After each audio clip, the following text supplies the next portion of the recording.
Bonjour à tous et bienvenue dans une nouvelle vidéo de Retour à la Terre. Donc nous sommes dans l'épisode 3 de la série Potager de vacances ou Potager à distance, où nous allons découvrir enfin le potager dans cette saison au mois d'août. Donc ça fait 2 mois depuis le dernier épisode, l'épisode 2, que je vous invite à voir ci-dessus. Et comme vous pouvez le voir, le potager a bien grandi. Donc nous allons faire un petit tour de tout le potager. On va commencer par les premières planches. Donc comme vous pouvez le voir, les maïs sont gigantesques, genre bien plus de 3 mètres. C'est assez impressionnant, c'est la première fois que ça m'arrive. Donc on va commencer par la première planche. Donc je vous rappelle que ce potager n'a reçu quasiment aucun arrosage à part la pluie. Et peut-être quelques arrosages de mes parents, mais vraiment les jours où il faisait vraiment chaud. Donc la première planche, c'est une planche de courge. Donc elle est ici, qui sont venus courir sur la droite. Donc ce sont des courges musquées de Provence qui sont pas encore mûres et qui sont assez belles, comme vous pouvez le voir. Et donc il y en a à peu près partout. On a également des pois chiches ici, qui sont au milieu, là, qui sont en train de grandir. Je vais essayer d'en trouver quelques-uns. Donc là on voit la plante du... Je vais essayer de mettre la mise au point. Voilà, la plante du pois chiche. Et le fruit, il est encore en fleurs. Alors attendez, je vais essayer de trouver un fruit. Donc en fait, ils sont au milieu des courges. Les courges ont vraiment pris le dessus. Voilà. Ici, je vais essayer de zoomer. On peut voir les pois chiches qui sont en train de grandir. Donc quand la plante est sèche, on peut la récolter. On a également ici des maïs multicolores. Attendez, je dézoome. Voilà, des maïs multicolores qui ont bien poussé là, qui sont en train de grandir. Donc ça a bien donné. Et on a également des concombres, comme vous pouvez le voir ici, qui sont au milieu et qui normalement montent ici dans ce treillis en plastique. Donc on va sortir de là pour aller dans la prochaine zone qui est ici. Donc ici c'est une sorte de milpa, donc une association de 3 plantes qui sont le maïs avec des haricots grimpants qui viennent utiliser le maïs comme tuteur, comme vous pouvez le voir ici, et des courges qui sont au pied et qui sont également en train de grandir. On a encore une courge musquée ici, et on doit avoir aussi un petit marron, voilà, que vous pouvez voir ici, qui sont assez beaux et celui-là qui est gigantesque. Là, encore une autre courge musquée ici, une autre par là, on en a d'autres par là-bas, et là on est dans le maïs.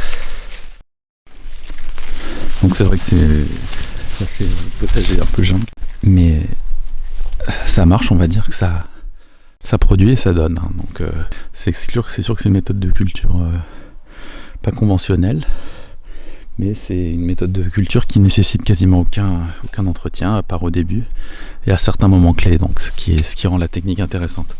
Ici en fait nous avons plusieurs rangées de pommes de terre et d'oignons. Donc les oignons n'ont pas tous été récoltés, mais ils sont par là.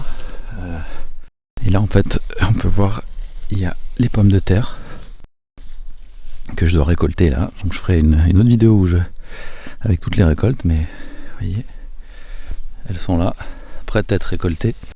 Donc ça a bien fonctionné. Ici on a une allée d'haricots. Donc haricots pour les graines surtout. Haricots, alors ils sont où? Là, on n'a pas encore les gousses là, mais ils sont montés, et ils sont même montés tout en haut de l'abricotier et du figuier, comme on peut le voir ici. Voilà. Et le figuier qui a vraiment doublé de volume avec des tonnes de figues. Donc en fait on a une allée où on a des fruitiers au milieu du potager. Et là aussi en fait au milieu des haricots, on a des tomates. Alors malheureusement je devais créer des tuteurs mais j'ai pas eu le temps. Donc elles ont pris le dessus, mais on voit les tomates en dessous qui sont assez belles. Ce sont des tomates ananas. Il y en a d'autres par là qui se cachent, donc c'est sûr que c'est pas idéal pour les cultures de tomates. Mais bon, ça fait une sorte de tuteur avec les tuteurs des tomates, donc je suis plutôt content du résultat. Hein. Pour zéro effort, c'est quand même pas mal. Donc ici c'est l'allée avec les arbres fruitiers, donc là le figuier, il y a des baies au milieu et l'abricotier. Un autre figuier qui est en train de pousser ici. Et on passe à l'autre partie du potager où on a encore une mille-pas, donc une association de 3 plantes. Maïs, courge au pied et haricots, mais je pense qu'ici l'haricot n'a pas fonctionné. Ça doit être de mauvaises graines. Et donc en fait voilà, on a les courgettes. Donc bien sûr les légumes sont récoltés par mes parents, hein, parce que sinon ils deviennent énormes. Les courgettes sont un peu tout le long. Donc en ce moment on vient de les récolter, donc il n'y en a pas des masses, à part les jaunes. On passe à la prochaine planche qui est une planche d'haricots, justement les haricots qui avaient bien souffert pendant les derniers épisodes sur les limaces. Et comme vous pouvez le voir, ça a bien fonctionné parce que ils sont arrivés à maturité et ils nous ont fait des petits haricots noirs qu'on peut voir ici. J'arrive à faire la mise au point, je vais zoomer. Voilà, magnifique haricot noir qu'on doit récolter du coup sur tout le long de la planche. Ils sont tous prêts. On peut voir toutes les gousses ici. Et les choux kale. Pour le coup là, je suis content, cette planche est productive. Et que je vais devoir récolter très prochainement. On passe ensuite à une planche où on avait des blettes, des radis au début et d'autres plantes qui n'ont pas fonctionné. Je crois que c'était des épinards. Il y avait des choux pak choi qui ont été récoltés. Mais du coup là, au milieu c'était un compost maison, si vous vous rappelez, et si vous avez vu l'épisode. Mais du coup le compost maison était plein de graines de tomates. Et ces tomates en gros, tous poussées en même temps. On n'a pas touché, elles sont rentrées en concurrence entre elles. Et du coup, elles ont fait ce tapis de tomates non tutorées qui se sont couchées au sol. Et du coup, quand on se promène, on trouve des tomates partout. Donc ça pour le coup, je l'ai laissé tranquille parce que j'avais pas le temps, mais ça fonctionne. Hein. On a des tomates. Ah là, on a une belle betterave. Je sais pas si vous la voyez. J'ai dû planter des betteraves également. Donc là les tomates poussent tranquillement. Donc là encore on est en mode vraiment laisser on va dire naturellement. La plante pousse, mais ce qui est bien c'est qu'elle est pas malade et elle produit. Donc pour moi qui ne suis pas là tous les jours, ou si vous n'êtes pas là souvent, c'est possible d'avoir une récolte en ne faisant rien quasiment. Juste en plantant la plante et la lançant au début. On a également pas mal de blettes, donc elles ont plus souffert, elles sont pas très grandes, elles auraient mérité un peu plus d'arrosage, mais bon, elles sont là, on peut les cueillir. Alors j'essaie de rentrer dans la planche, elles sont productives, voilà, tout le long. Et là on voit les tomates, plein de variétés différentes, on en a des petites, on en a des plus grosses, qui poussent. Et c'est des tomates, on va dire, que j'ai pas plantées. Donc c'est des tomates qui se sont plantées toutes seules. Alors il y en avait bien sûr trop, hein. On voit il y a plein de plants qui rentrent en concurrence. Mais il y a des petites tomates un peu partout. Donc c'est pas... À la base c'était pas une planche de tomates, mais ça donne des tomates. Donc pour l'instant je vais laisser comme ça jusqu'à que les plantes arrivent au bout de l'été.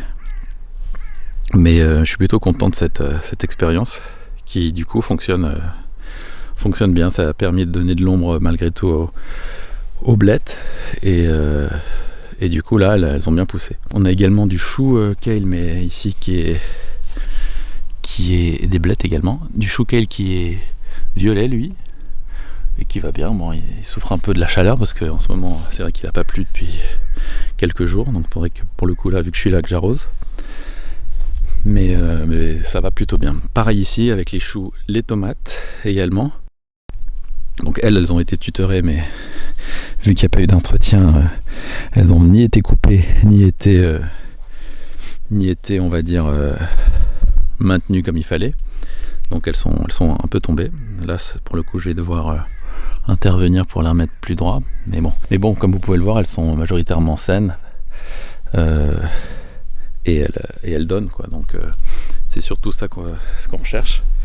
On recherche de la production avec le minimum d'effort.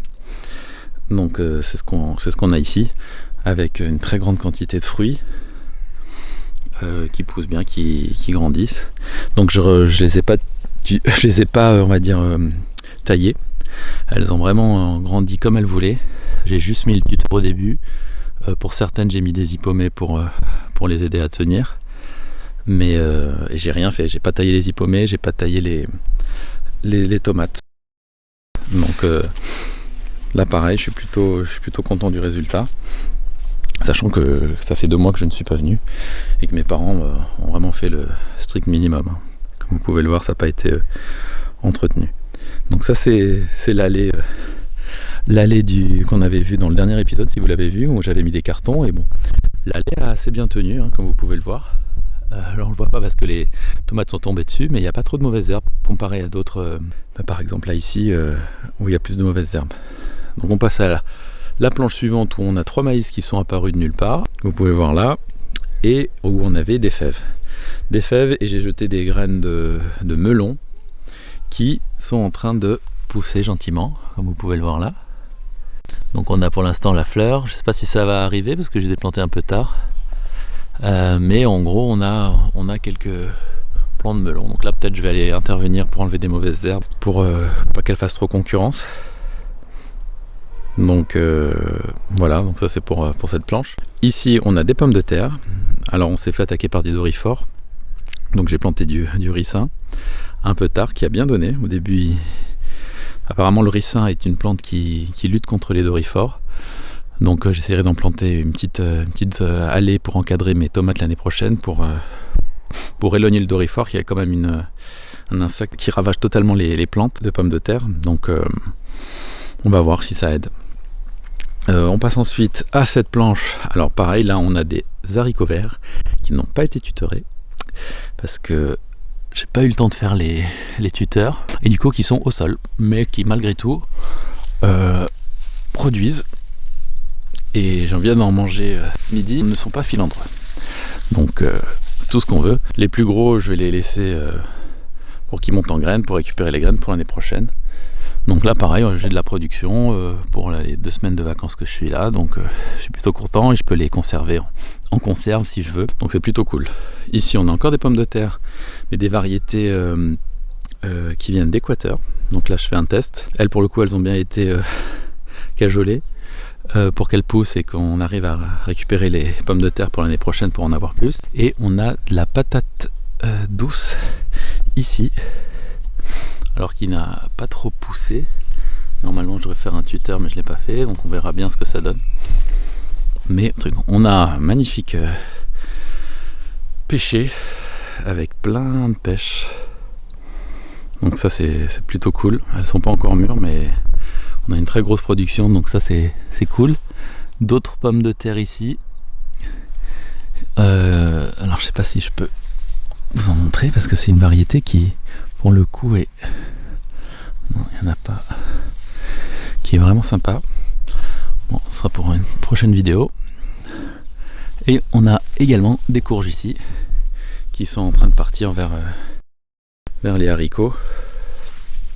Donc là c'est une zone qui n'a pas trop de lumière, donc les courges sont moins vigoureuses, mais elles partent jusqu'à là-bas, comme vous pouvez le voir. Donc là on doit avoir des butternuts par là, si je ne me trompe pas, ou des courges Lufa si elles ont fonctionné. Donc voilà pour le tour du potager, en tout cas à l'extérieur. On va passer maintenant à la serre. Par ici on a le paillage, donc l'herbe coupée. Donc c'est du foin, hein, donc pour pailler. Ce tour. Alors, si vous m'avez suivi, vous avez vu que j'ai acheté un bananier qui était tout petit lors d'un voyage en Allemagne, en godet, hein, vraiment, et est en train de bien pousser à l'intérieur. Je sais pas du tout ce que ça va donner cet hiver, mais il a l'air content.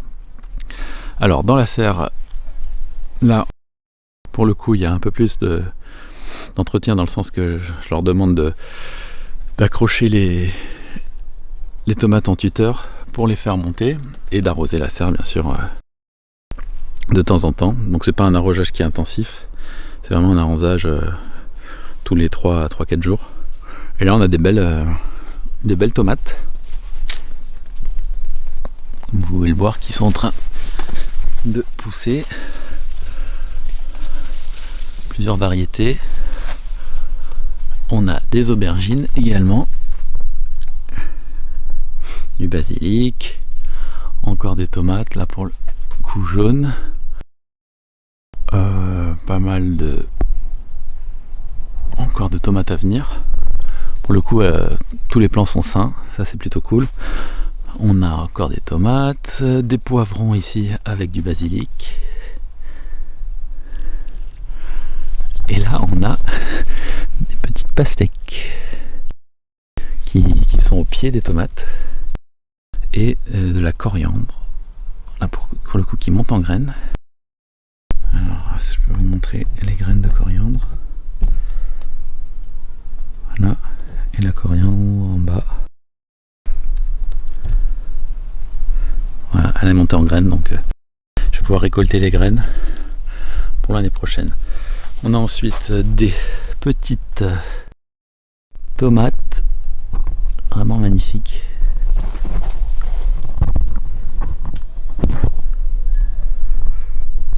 Alors la mise au point, c'est pas ça. Un avocatier qui est au milieu là, qui pousse ici. Passer. Alors ici, des piments Blue Horn Chili qui sont magnifiques, qui devraient devenir rouges, donc on verra ce que ça donne.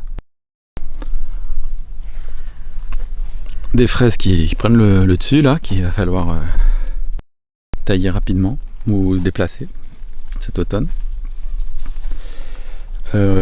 Encore des tomates et des aubergines, et pour le coup une variété toute petite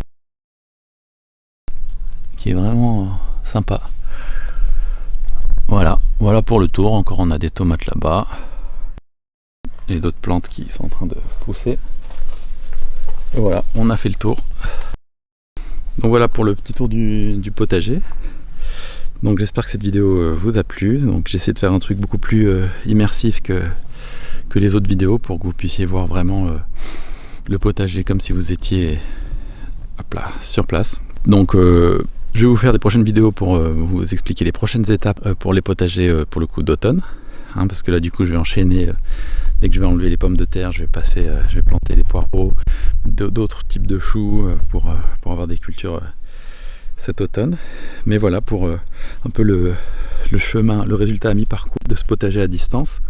Comme vous pouvez le voir, il est possible en gros d'avoir un potager chez quelqu'un, ou dans votre lieu de vacances, si c'est chez vos parents. Si vous avez un bout de jardin, vous pouvez planter au printemps à des moments clés, pour ensuite avoir des cultures quand vous repassez, et avec quelques techniques comme les bâches, les cartons dans les allées, le paillage, vous pourrez avoir des cultures lorsque vous reviendrez aux prochaines vacances.